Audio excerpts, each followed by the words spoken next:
be wise. Thank you. We're on live feed, so we'll be mindful of what is said. I'm gonna pass this out. This is something, a question that was asked by one of the board members, maybe two of them, I'm not sure. Sir?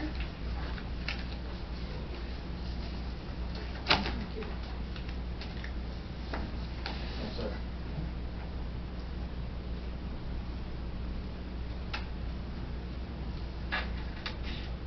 You know, that's the newsletter, I just don't know what copy. It's online as well, but, we're not included with the utility bills anymore. Go to that number.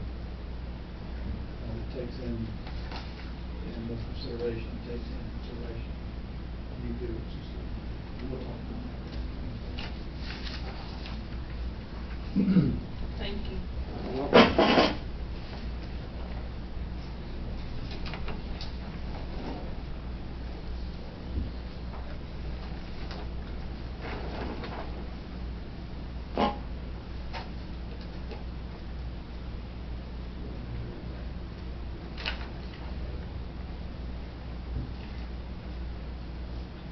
Yes. Sure.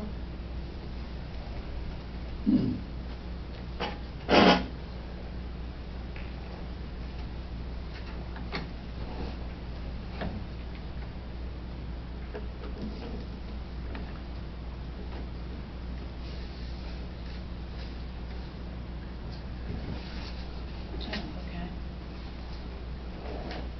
Mr. Barrett, did you tie a nice knot? Well, thank you. My grandfather on my mother's side, I was named after, was a Free Will Baptist minister for 65 years. So I learned to tie a tie early.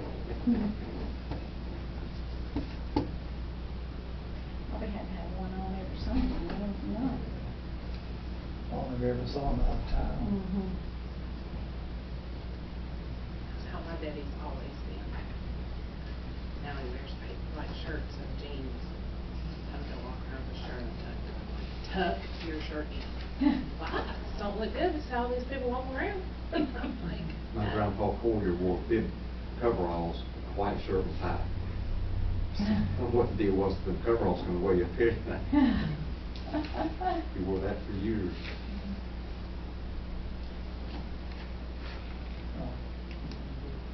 oh, did you put that in here? No, we'll just do it in a moment of silence.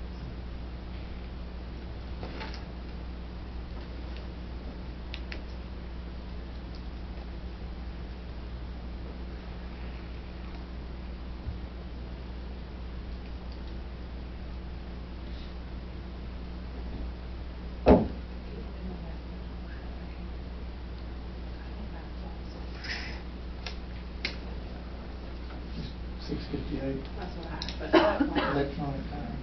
yeah, that clock looks a little.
I was reminded you to turn it off.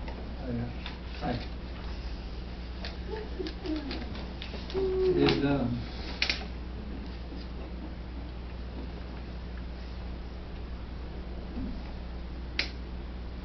There you go. This time we will call the meeting to order. We'd like to welcome everyone who may be viewing online. We appreciate you tuning in for tonight's board meeting. We are all here. There's 5, 8, 9 of us. And we are going to practice our social distancing as much as possible. At this time, I would ask everyone to stand for a moment of silence and then the pledge.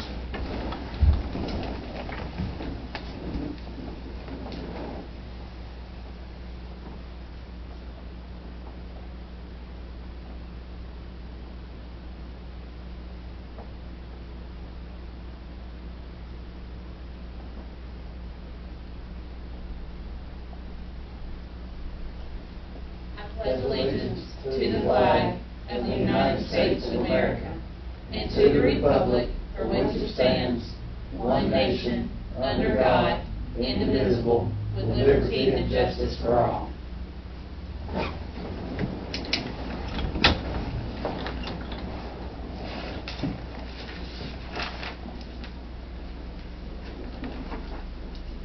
Okay, at this time, we will adopt the agenda. Mayor, I move we adopt the agenda for tonight's meeting as listed and presented to us. Any discussion? All in favor? Aye. Anyone against? Motion passes. At this time, I will ask Mr. Barefoot for any citizen comments. Mayor and members of the board, I did receive one citizen comment request, and it is from Nadine Cherry, 410 West Garden Street. It goes as follows. I would like to know how long it is going to be before a new ADA coordinator is going to be hired. Also, this person needs to be properly trained in ADA if they are not already, and it's signed by Nadine Cherry. I did take the liberty to respond to her. It came to me an email, and I'll read you that for the record. Hope you are doing well under these circumstances limiting free movement. If you are referring to Brandon Lynn's position, it is unclear at this time when I'll fill that position or if I'll assign the ADA coordinator duties to that position going forward. In the meantime, I will serve as ADA coordinator. I do want to take note that that was told to her advocate, Julia Sane, about a month and a half ago. I sent over an email to Ms. Sane regarding ADA and that you would be taking the reins for that. Is that all of the comments? That's all, yes. Okay. All right, at this time, we will move over to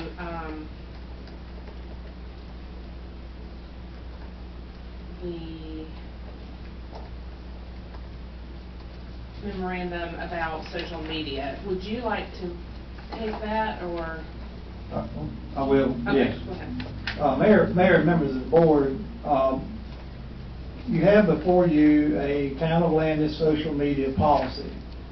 It came to my attention that there is interest in having such a policy. I'm aware of it, actually even before I retired, but the use of social media has ramped up in so many different ways. And the personnel policy tends to address issues in how employees respond in public settings or about issues within the town. This policy, which was provided by me by Mayor Smith, is a very good policy. I've read it. I made a couple of small changes, and I would recommend that the board consider it. It addresses both what are the expectations of our employees when they're engaging in social media. It spells out, and that's whether it's official or unofficial. I mean, we put things on. We have employees that put things on Facebook, they have them put on our website, and so there are policies regarding that. There's also policies regarding how employees should conduct themselves in their on their own page or other pages for that matter. And also how we respond to people from the outside that get on our websites and how they should respond. But I'll be glad to answer any questions you may have. I do not have any questions. At this time, does anyone have any questions?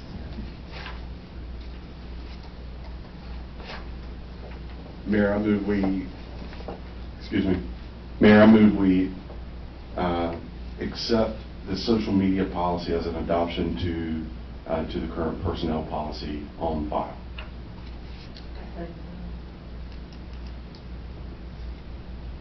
All those in favor? Aye. Any against? Motion passes. Will this go into effect today? Immediately. Okay, and then we will give a copy to our employees. We will give a copy, we'll post it, and we'll make a copy available to our employees. Okay.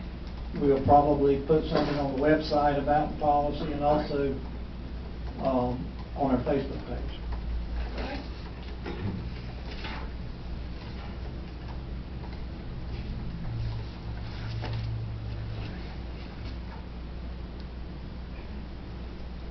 We will now move to the resolution about Chapel Street, the intersection of Hickory. Mayor and members of the board, at our last meeting, you may recall, we adopted an abandonment of a property at the intersection of Hickory Street, where it abuts south Chapel Street. That action gave half of the property, the right-hand side, if you're looking west, northwest, and then the private owner to the left. We did then receive an offer from the developer, the property owner of the it's the ABC Fence Company, an amount of $2,500. We did a resolution, we advertised it, and we've had no upset bids, we've heard from nobody. So the resolution will conclude this process, and upon your adoption, the property will be transferred to the ABC Fence Company. ABCD Fence Company. Okay, do I have a motion? Mayor, I move that we accept this resolution authorizing the sale of real property located off South Chapel Street at the intersection of Hickory Street here in Landis. Second. All those in favor? Aye. Any discussion? Any against? Motion passes.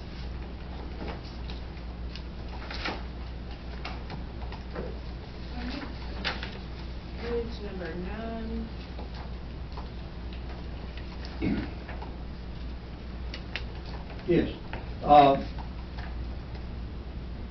You have before you a consider of a waiver agreement with Ninkempa number 1. Quite frankly, they want to start sending us bills and other information via email as opposed to mail. And they do it right. So we have, the first is a copy of their resolution that was adopted by their board some months or so ago, and for information. And then you have an ordinance of the Board of Aldermen of the town of Landis, North Carolina, determining that it is in the best interest of the town of Landis to approve a waiver agreement with North Carolina Municipal Power Agency number 1, and authorizing the execution and delivery of the waiver agreement. And that document is there for your consideration and adoption. Assuming that you do adopt it, then there is an additional document, it's a certification that has to be executed, confirming that you all approve the waiver. So my recommendation would be, and I'd be glad to answer any questions, would be for you to adopt the resolution and authorize the clerk's document, this clerk certificate.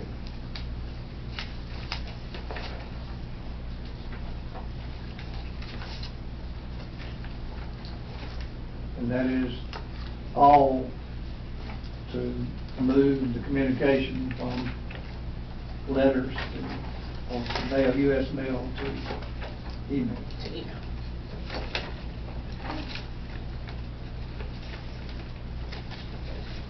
I have a motion at this time. Mayor, this time I move we consider adopting this waiver agreement for NCPMA number 1. I'll second that. Any discussion? All those in favor? Aye. Any against?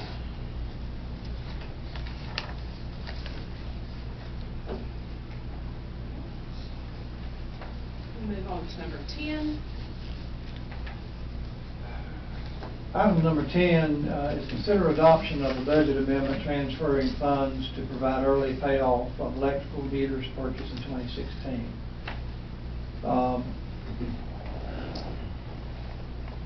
During the last few weeks, Ms. Seifert and Pam Dubois have been really going through records, making changes when they find something that's maybe not right or whatever. They are getting everything in order as it should be. What we're asking you to do here, we have a payment schedule in 21 to pay off the meters that were purchased, I think, in 16, maybe 17. We have money in the light fund to pay that.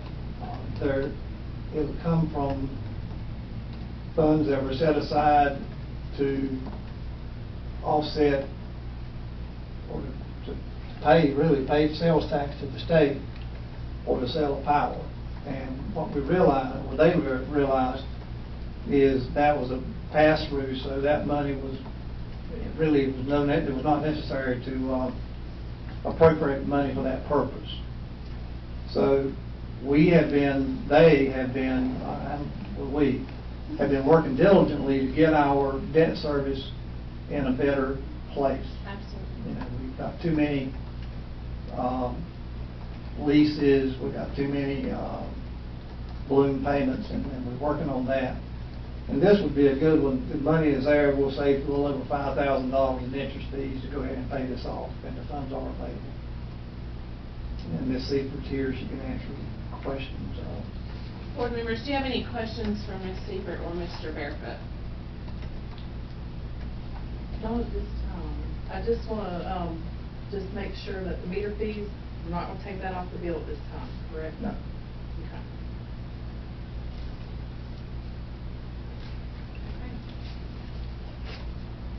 Do I have a motion? Mayor, I move we consider adoption of a budget amendment transferring funds to provide early payoff for the electrical meters purchased in 2016. I second that. Any discussion? All in favor? Aye.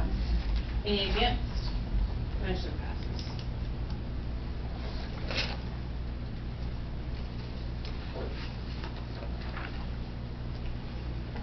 Move to number 11, Mr. Barefoot. Ms. Seifert handles. Oh, Ms. Seifert. So number 11 is to consider a capital project ordinance and corresponding budget Ms. Seifert, amendment. can you pull that just a little bit closer? Just because you're behind them, I want Okay. to make sure that they can hear you. Is that better? Yes, ma'am. Okay. So number 11 is to consider a capital project ordinance and corresponding budget amendment for the Lake Coyer Park improvements. This is not something new, quite honestly. I think it has been finished for quite some time. It was in a fund by itself in our books, but it was not, we could not find where it was ever fully established as a capital project, or therefore had a budget with it to enable us to be able to close it out once the project's finished. The project is finished, and we need to establish that ordinance, and then at the same time, a budget amendment to be able to go ahead and close that out. Once we're finished with it, there's no expense to be, everything's been expended. We just need to clean up the books so that we don't get written up at the end of the year from the auditors. So it's really kind of a formality. There's not anything new happening in the park. It's been completed for quite some time.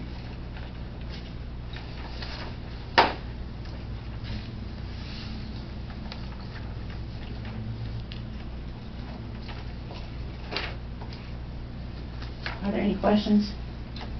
I do not have any. Do you have any questions? Mr. Stewart?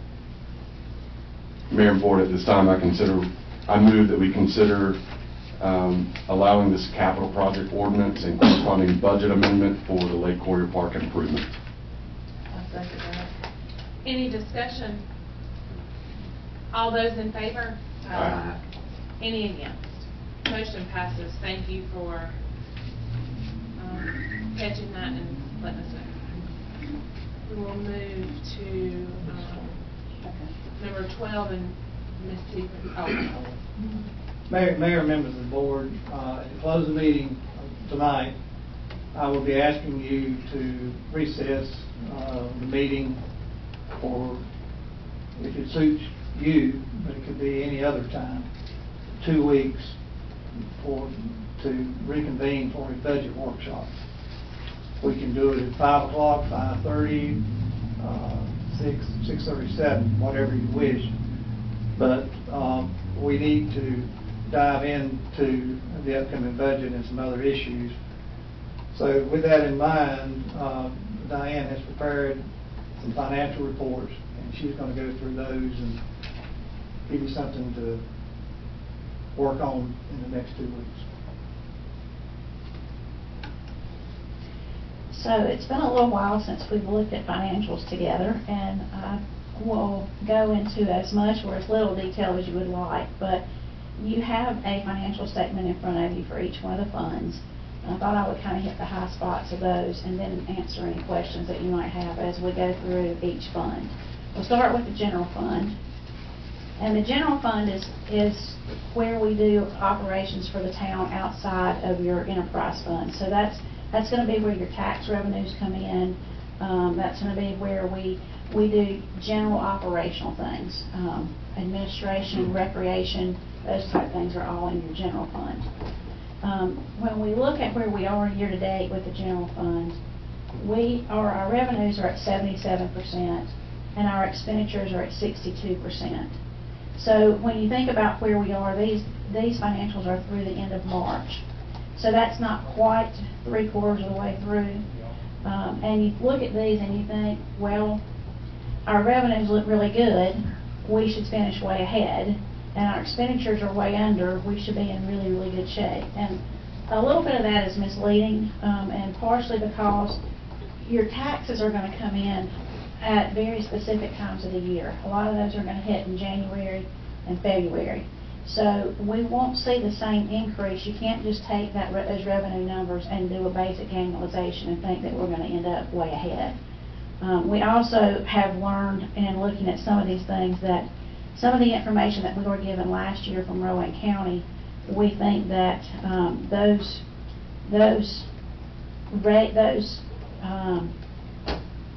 valuations numbers that we were given for the budget last year, and we have checked them, the correct numbers were used based on what we were told by Rowan County, but some of those valuation numbers have been revised down. So I'm a little bit concerned that we may or may not fully reach our tax collections. And it's not because of a change in the collection percentage, but more so of an adjustment to the levy.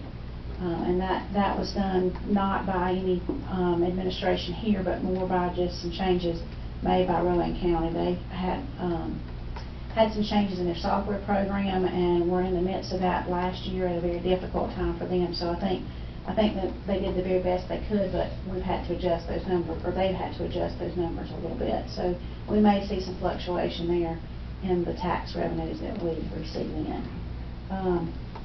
The other part that we have to think about is that we have a number of debt payments that are due toward the end of the year, and they have not been paid yet. So that will increase what we've got. Actually, they have been paid. I'm sorry, I'm on the wrong fund. So let me explain to you. This was the end of March, and we have paid off the fire truck since then. So that's another $223,000. So what we need to look at here is the fact that that's not in these numbers, and that will drive up your percentage on your expenses. So with your revenues and your expenses projected toward year end, I think we'll end up adding about $330,000 to your fund balance. And basically, that means that between your revenues and expenditures, we'll have a give back of $330,000, so we'll increase your bottom line by at least $330,000.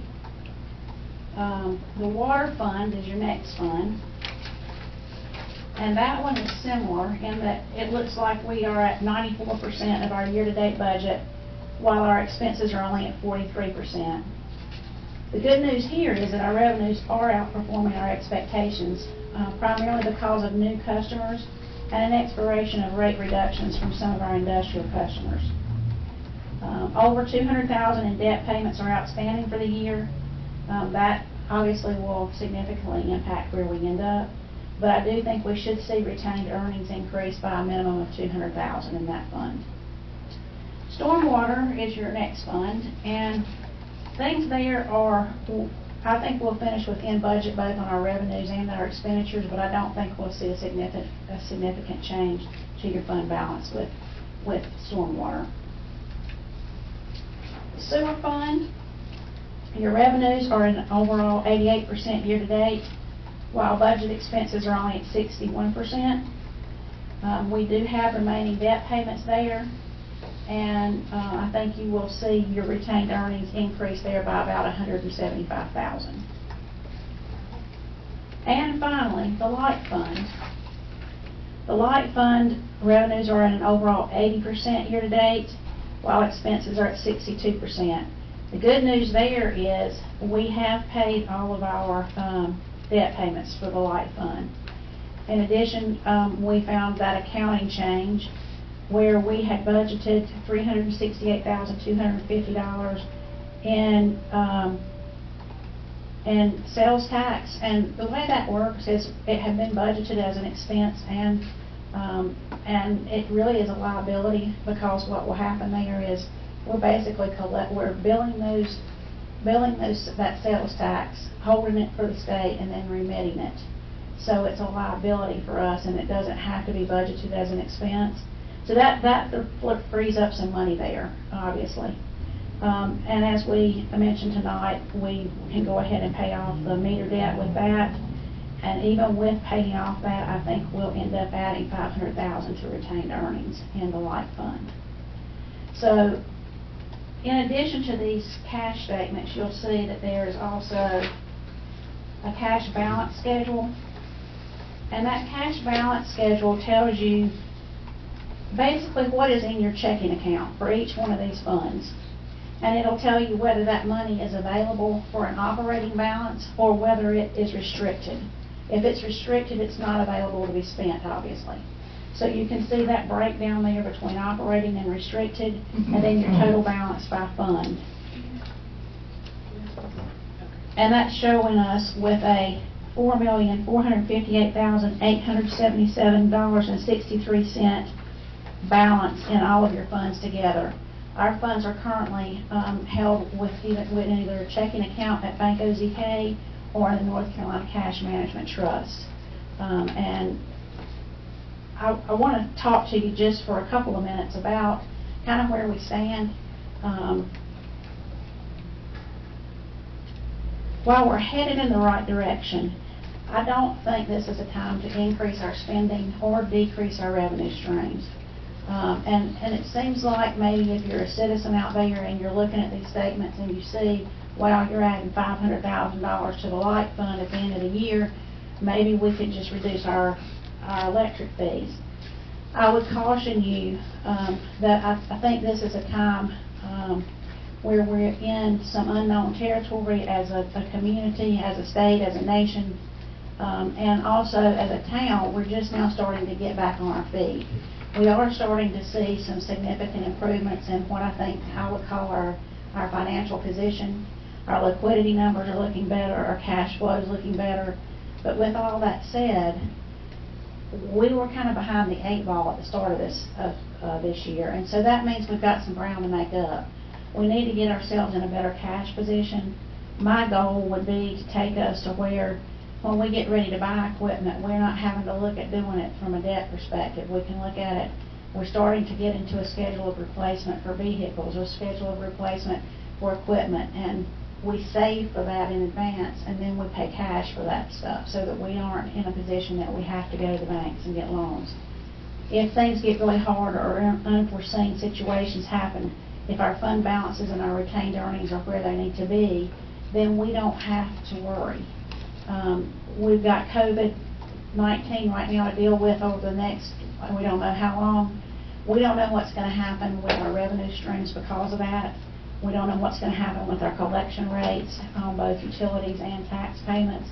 We know probably without a doubt that our sales tax revenue is going to go down significantly, and we need to make sure we're positioned to be able to cover those changes.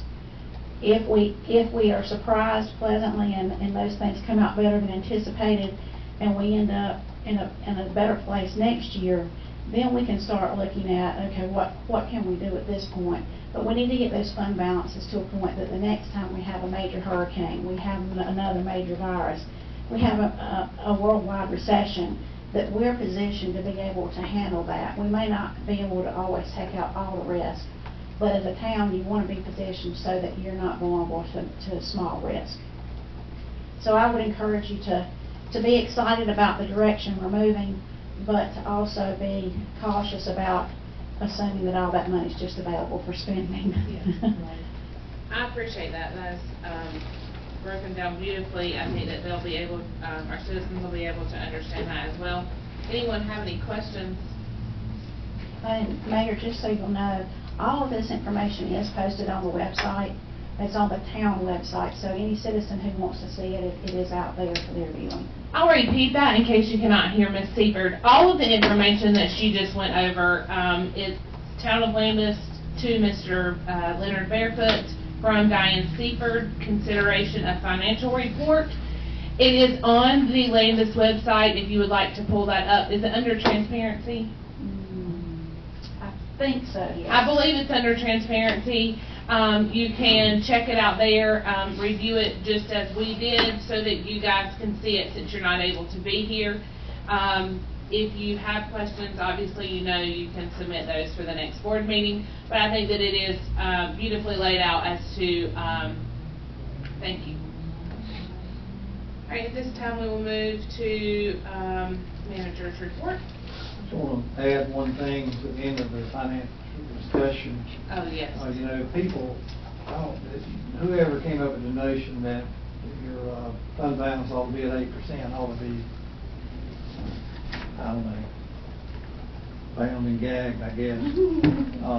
The town that I worked for most recently was Nashville, and I was there 2 times in the last maybe 3 years apart.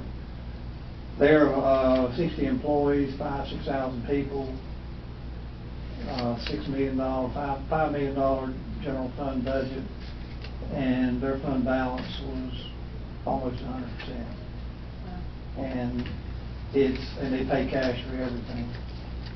And that's an efficient way. I'm not saying we need to go to 100%, but there are a lot of municipalities our size that have a fund balance at 100%. When I left Sanford in 07, one of the things that I really stressed to them year after year after year was to get the fund balance up for $20 million budget. And I think we were at 40-something%. And when the bottom fell out, they never had to lay anybody off. They were able to continue to work. And so their hierarchy based on the size of the town and this budget and how much you need to have, but it's way under more than 8%. And so we're heading in the right direction, and I'm really pleased with that. Thank you. My report is pretty short, a little fluff at the beginning. I guess you could call it fluff, but we're still dealing with the guidelines. And of course, Friday is when we'll get from the governor's office how we're progressing with the parameters that you have to begin going through the phases. In watching news and reading stories, I think we will probably go into phase 1, but there are a lot of folks out there that believes that we're not at the peak yet, and so we're very cautious with respect to the pool. I don't see any way we could open the pool Memorial Day. And, you know, one option we have is to get beyond May 8th. We'll be meeting in 2 weeks, so we can kind of reassess with you all and kind of get a sense for you which way we need to go. I did talk to a gentleman in Lee County, which is Sanford County, and Sanford got smart. They gave the county all the recreation, 1960. But the gentleman there, they're not going to have open swims at all in their pool system. They're going to do guarded, structured swim lessons and things of that nature. So there's all sorts of different things going out there, and Jessica's done a really good job in following up on different things. So in 2 weeks, we should be able to come to a little closer to making a decision on that. Online bill payment, as you all know, is up, and so far we haven't had any complaints that I'm aware of. The budget process, again, at the end of the meeting, I'd ask you to recess for 2 weeks, and we can come back together and move forward with the budget. What we will have in 2 weeks is a proposed budget that potentially dots all the I's and crosses all the T's. I don't have any confidence that it'll satisfy you all, and it's not intended to, but we got to start somewhere. And we may be giving you some information between now and then as it continues to develop. But and I'll remind you that I'm required to present you a balanced budget during the month of May. And thereafter, we can advertise it 10 days, or we should advertise it, required to advertise it for 10 days, after which we can have a public hearing. Right now, sometimes it's not unusual to move the date of the first meeting in June, and I may be asking you to do that to comply with the advertising. And then after the public hearing, the only thing left in June is to you know, get it approved. I'll be glad to answer any questions you have. I know, well, is there any questions on the pool issue or any comments? I don't have any. Code enforcement, I think Shane is here to give you all a report. Shane's been working on some code enforcement issues. For the record, he's number 10. He's amazing, the whole compliance. I'll stay as far as I can. I'll stand over here and kind of give a recent rundown. So I looked at my log that I've got, and I've only realistically been doing code enforcement since Brandon left. So I don't have a lot. And as of yet, I've been more reactive as opposed to proactive, just by the very nature of what's going on. That being said, right now on my log, I've had 19 recent and or open complaints. Most of those have come in the past 2 months, as opposed to closer in January. Of those, 16 are currently open and active, which means they haven't been fixed, or maybe the property owner is working on it voluntarily, but it hasn't been completed. And I've got 3 that were completed through voluntary compliance. Obviously, this is a work in progress, in my opinion. I don't want to say that code enforcement in the town of Landis has been neglected over the few years, but I do know that it seems like a very good hurdle to get it completely cleaned up to where it needs to be, at least is my personal opinion. I'm working towards that. Obviously, it didn't get that way overnight. It's not going to get fixed overnight. And I also want to add that there's a process through all this. I can't just snap my fingers and fix it. If I could, I would, because that would be a lot easier for me. That being said, the process that I usually go through to give you guys an idea of how I handle these things is I usually start, once I get a complaint, is try to get voluntary compliance. We're wonderful in this town because we've got a power company, so most everybody's got their phone number on file, so I can get these citizens or owners' phone numbers and try and reach out to them by phone if I can, and talk to them and let them know there's a complaint that's been filed, and go from there and try and talk them through it to obtain that voluntary compliance. If I don't have a phone number for them, or I can't get a hold of them in some way, I'll usually send a letter first. It's not required by the ordinance, but it's something that I do because we're in a small town, and I try and be courteous to everybody in this process. And the letter just outlines that there's been a complaint, just a very generic, brief description of what that complaint is, and maybe that they need to call me so that we can discuss it. The next step in that is, I've had a little bit of luck with that. It's not an order per se, but I'll send a notice. So first I send the request, just a voluntary letter where I talk to somebody on the phone. Then I'll send by mail a notice. That notice outlines the ordinance, what violations there are, and what the penalties of those ordinances are. So thereby the people know what they're facing other than just there's a complaint. That seems, with the several properties that I've sent that to, even though those are not ones that are on the list as being fixed yet, it seems that it has actually maybe got them aware that there's actually an issue. The last step, if I don't get any compliance based on that, or if I don't hear from these property owners, is I'll send the order. Depending upon what it is how long it takes. If it's a nuisance, I can probably abate that after 10 days sending the order. Once it's served, and if it's like a minimum housing, it takes usually 90 days or something like that, that there's a compliance period. Junk vehicles has its own period. It just depends upon what the nature of the ordinance is, or the ordinance violation. That being said, there are some people that I have luck with voluntary compliance, because that's what I hope to achieve, is voluntary compliance. But in my experience doing the nuisances before, and now getting more into the zoning and the minimum housing, it seems like voluntary compliance is not always the way that people want to handle that. So I think moving forward, it's probably going to get the town to a place where it needs to be cleaned up. It's probably going to take some aggressive enforcement and a lot of abatement. Now, that being said, if the citizens want to work with me and get it fixed on their own, that's wonderful, and that's what I hope to achieve. But there are repercussions in the laws for people that don't comply, and that's what it's there for, because I can, coming from a police background, it's very interesting and unique to me that I have a lot more leverage on people when they've committed a crime, even if they're not facing jail time, than I do sometimes with people with high grass. It seems like people want to work with me more when they've committed a crime. So I don't know why that is, but that's just at least my experience in the code enforcement realm. So I hope to try and be courteous and get them to voluntarily comply, but I think it's probably going to take some aggressive enforcement and abatement, and it may ruffle some feathers, but if we need to clean it up and we do it legally, then we won't have any issues or concerns. So that's kind of where I'm at. And the other thing is my basis previously with code enforcement was nuisance only, so it's a little bit of a learning curve for me for the zoning violations and the minimum housing, but I'm working to address that, because I see those as some of the bigger problems in town, as opposed to just nuisances. We have that, we have the high grass, but I think the bigger issues are the minimum housing issues and things of that nature. So that's kind of my report on that. Any questions or concerns? I thank you for what you've done. Okay. I mean, you made the first step. I appreciate it. Well, and I feel like I haven't done a lot yet, but it's been a lot of calling people and sending letters and trying to get that voluntary compliance. And like I said, I try not to be rough.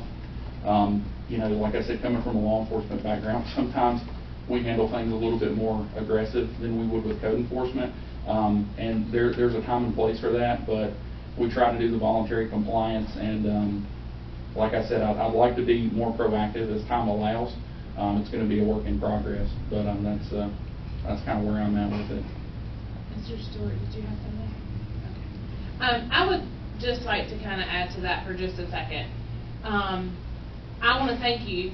I get emails weekly, not one, not two, sometimes 5, about neighbors and communities down the street, down the road. They passed it. I have one gracious lady who does great research, and she sends me her picture, the address. She even knows who they are, and I appreciate that. It helps myself. I forward that to Mr. Barefoot, and Mr. Barefoot sends it out to where it needs to go. We as a town have got to clean it up. Even myself, I found myself sitting at home during this time and think, oh, I really need to go over there and trim those bushes, or I need to do just little things that, to me, I'm busy and life gets ahead of me sometimes and I don't pay attention. So I do appreciate that. I'm sure yours are a little bit more vigorous than just trimming the bush, but still, mowing the grass, it's got to be done. So I will spin off of that, if that's okay, Mr. Barefoot, about we are going to have dumpster days in the town of Landis. It's first time ever. I will give you the dates of dumpster days. It will be May the 28th, the 29th, and the 30th, we will have multiple dumpsters at Public Works.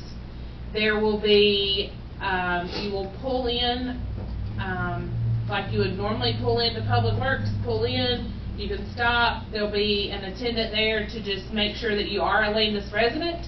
That is why we are doing it at Public Works, so that it is gated. We are not going to leave them open uptown, anywhere, to where people can just dump from anywhere.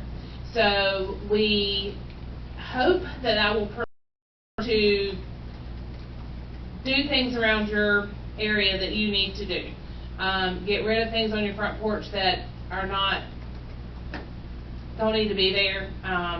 So dumpster days will start on Thursday. It'll be from 7 to 4, and then on Saturday it will be from 7 to 2. Yeah, we'll put it on the website. We'll put it on the website. We'll share it on Facebook, but we will have it Wednesday, Thursday, Friday of that week. It's the weekend after Memorial Day, so you can bring anything that you need to dump, fill it up, bring it to the dumpster. We're going to help out our citizens with dumpster days, and we hope that you enjoy it as much as we do, and start with the process of cleaning. If this goes well, we'll try to do one later on in the year, possibly in October or November, another time frame to where you can say, oh, they're having it again, and I can get rid of whatever else you have. So we hope that you will take down those dates. It will be put out on the website. We will edit the Landis Current, and we will put those dates on the side. So we appreciate that for sure. Also, I would encourage people to go to the website, because if there are some things that we probably can't take, I know we can't, and it may be that we can arrange for the county or some of these sites that take like hazardous waste pools and things of that nature. If we can,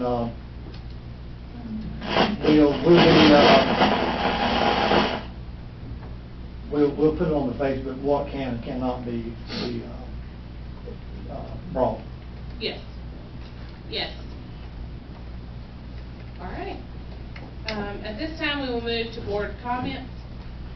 20 years ago, this house on South Island should have been something done about it. But because of friendships and relationships, and I know people that was on it, and they were told to back off, that's a dead gum mess down there. You've seen it. Yeah, well, I won't. That's going to have to be aggressively taken care of. Yeah, I mean, I'll address individual properties later, but what I will say on that note is, especially coming from a law enforcement background, I'm going to do what the ordinance says, and for me, it doesn't matter who it is. If it's a violation, it needs to be addressed. That's my opinion. That's a big problem you inherited. That's and what I'm that, saying. well, and I understand that too, and that may, you know, I wasn't around when the issues occurred, so I don't want to speculate on why that was. That may have been an issue too. But as far as I'm concerned, if it's a violation of the ordinance, we'll handle the same process for everybody and handle it as it needs to be handled to get the town cleaned up. And that's the way that it needs to be done. So if you have a complaint on me, send me my letter and I'll take care of it. Like I said, I'll try and call people first and then send the letters, but we'll handle it. Give me a call. All right, at this time, we'll move to board member comments. I'll start with Mr. Overcash. Do you have any comments? Just one short one I was the one that asked Mr. Barefoot for this revenue neutral tax calculation. Oh, yeah, from the email from Mr. Garver. Yeah, well, no, I saw that after I talked to him about it. Oh, okay. I got a new phone and my emails don't come in on my phone, but I saw it at work on my computer. And I was on there one day and saw that I had, matter of fact, I had about 3 or 4 that I didn't, but I saw that one. But no, I didn't bring this up because of Tommy Garver. Well, no. I'm just saying that I saw the email as well that asked the question. That and the car tax thing I had mentioned to him about that. The license plate. I know when the previous board adopted that, it was to raise money to pave streets. We got money coming in, but Diane, I do agree with what you said. You know, I like to have all the more the better. And anytime we can reduce anything, people's going to enjoy it, people's going to love it, people's going to like it.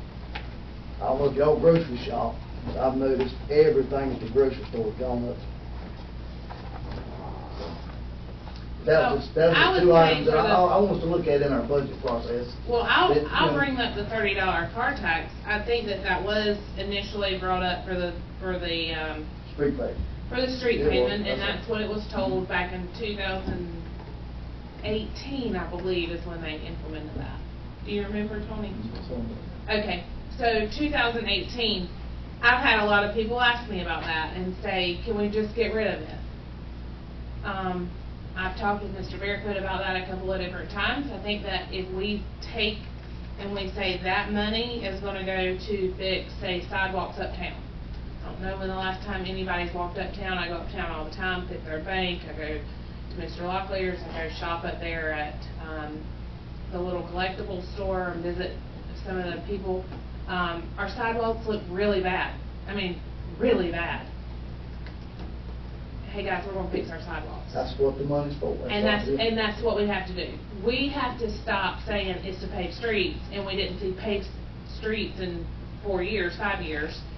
We gotta have to have a plan for where that money's gonna go. And so I think that that's what Ms. Seifert and Mr. Barefoot will make sure that we'll say, okay, this money is gonna go towards fixing our sidewalks. I don't think we just nix it at this point.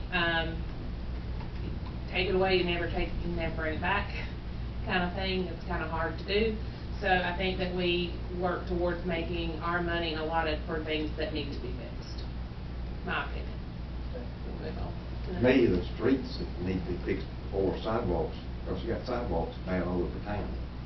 I thought the people were told we were gonna pay 3 to 5 streets a year.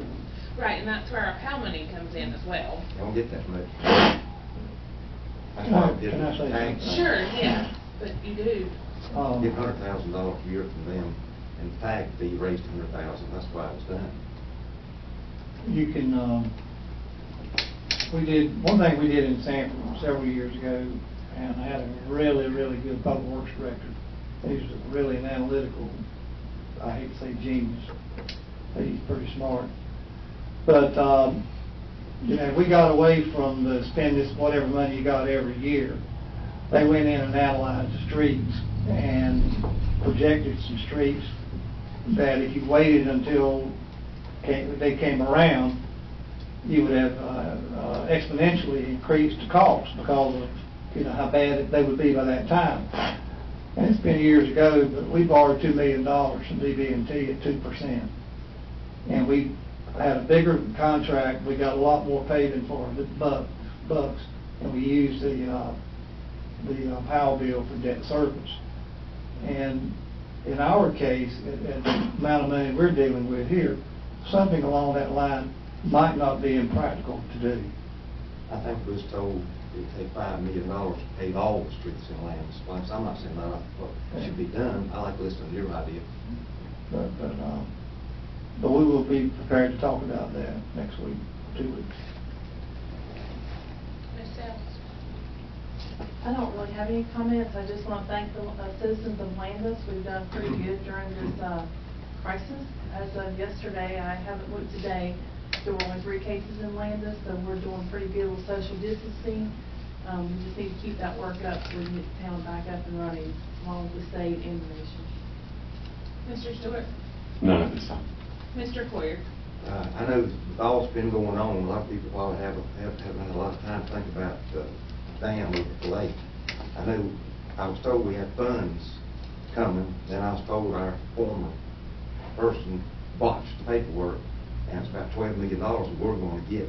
What are we going to do with that over there? We didn't get $12 million, we didn't get anything. Right, I'm saying. Yeah.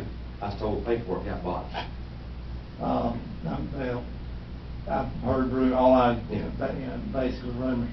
Right now, there's nothing on the table that I'm aware of to pursue anything there. Our representatives can't help us in Raleigh, any way, shape, or form. I have not talked to any. This is a tough time for the state. You understand? I understand, you got a lot going on, you got a big job. I fully understand, but it's not gonna go away. The problem's still there. I was down in Denison, my brother does guardrail work for pretty much all of eastern North Carolina. He showed me a stack of projects that have been killed, and it was $34 billion worth, I mean, Oh, it's pretty bad. Another question, did we finally get finalized and finished with the dispute over the lake? You mean the Mount Moriah? Yeah, Yes. that's all, okay, good. Good. That's all I have. Okay. I don't have anything either.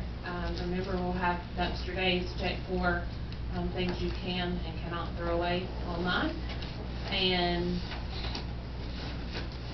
We do need to resolve the motion to recess and when. Yes. In time. That's up to Okay. you all. Okay, so if you want to pull out your calendars and look, 2 weeks from today would be May 18th. yes, sir. Does anyone have any objections to May 18th? 5:30 adequate time? 5:30, absolutely. Darrell? Ms. Rosecash? My apologies. That's fine, I do. I'd say. Mr. Luckly? Steve, heard everybody good with that? And for the public, it'll be, you will be recessing back here, and we'll talk about this in the session. Mayor and Board, I move that we recess this meeting until May 18th at 5:30 p.m. Do I have a second? A second that. Any discussion? All those in favor? Aye. See you on the 18th at 5:30. Well,